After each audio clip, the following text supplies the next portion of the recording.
پیر سید غلام معین الدین تھے رحمہ اللہ تعالی، اور پھر ان کے صاحبزادے پیر سید نصیر الدین نصیر تھے۔ آج کل کے خانقاہی نظام میں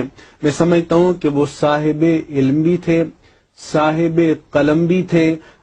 اور اپنے عہد کے شاعر بے بدل بھی تھے،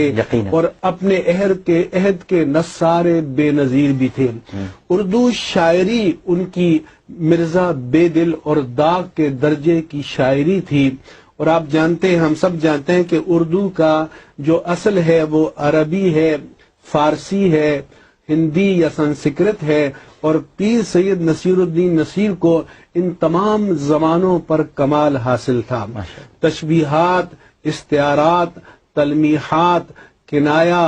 اور مجازات ان کے استعمال کرنے پر ان کو کامل عبور تھا، اور اس کے ساتھ ساتھ یہ کہ وہ عالم دین بھی تھے،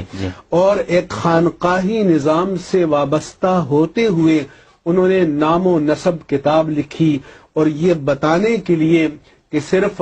نسب پر جو ہے وہ ناز کرنا کافی نہیں ہے، بلکہ اپنے آپ کو اس نسبی نسبت کا مظہر بھی بنانا چاہیے، اور ان طریقوں اور راستوں پر چلنا بھی چاہیے۔ اور پھر اس دور کے جو خانقاہی نمائندے ہیں، میں سمجھتا ہوں کہ ان میں وہ سب سے ممتاز، سب سے نمایاں، اللہ تعالیٰ نے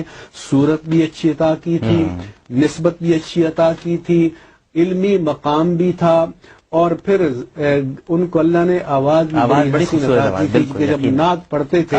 تو ایک سما بن جاتا تھا۔ ناظرین کرام، مفتی منیب الرحمان صاحب کی گفتگو